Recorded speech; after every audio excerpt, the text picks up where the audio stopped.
Il faut que les gens arrêtent de se masturber mentalement pour croire qu'une personne viendra les sauver. Parce que la démocratie n'est pas compatible avec ce pays qu'on appelle la France. Aucun pays d'Europe même, à part certains pays scandinaves et la Suisse. Aucun. Tous les pays qui ont pratiqué le système d'empire à grande échelle ne sont pas des pays qui sont compatibles avec la démocratie. Même l'Angleterre n'a jamais été démocratique. C'est pas parce qu'ils ont mis en place ce 7 Reform Act que c'est un pays démocratique. Jamais. Jamais.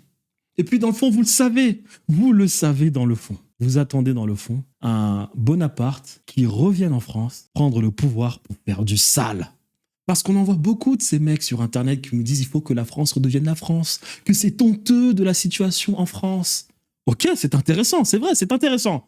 Mais comment est-ce qu'on fait? Parce que ça, c'est la première partie qui est intéressante. Oui, la France doit revenir la France était un grand pays. Ok, on parle d'économie, bien évidemment. Comment est-ce qu'on fait? Parce que lorsqu'on étudie l'histoire de France, la France n'a jamais fait richesse de par ses propres moyens.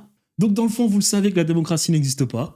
Vous le savez, mais vous fermez les yeux, vous attendez qu'un Bonaparte, les barbares qui tuent des millions d'Européens, d'Africains, de personnes dans le monde, d'Égyptiens, de Syriens, à Aboukir, Trafalgar, vous le savez, c'est ce que vous attendez, le retour d'un grand dictateur qui va se permettre d'aller de nouveau piller les autres pour que la France redevienne riche. Vous le savez.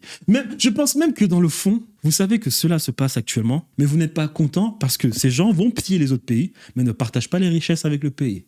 Parce que quand Macron nous ramène un président syrien pour signer des contrats, c'est-à-dire que ces gens ne se cachent même plus. Avant, ils se cachaient pour signer des contrats et faire leur petit trafic d'armes. Aujourd'hui, ils ne se cachent même plus. Ils vont vous dire dans les médias tous les jours que c'est la dèche, alors que ces gens sont en train de faire fortune à l'extérieur du pays. Vous le savez, mais vous n'êtes pas content parce que ces gens font fortune, mais ils ne partagent pas les richesses en France. Parce que vous savez que la France n'est pas un pays démocratique.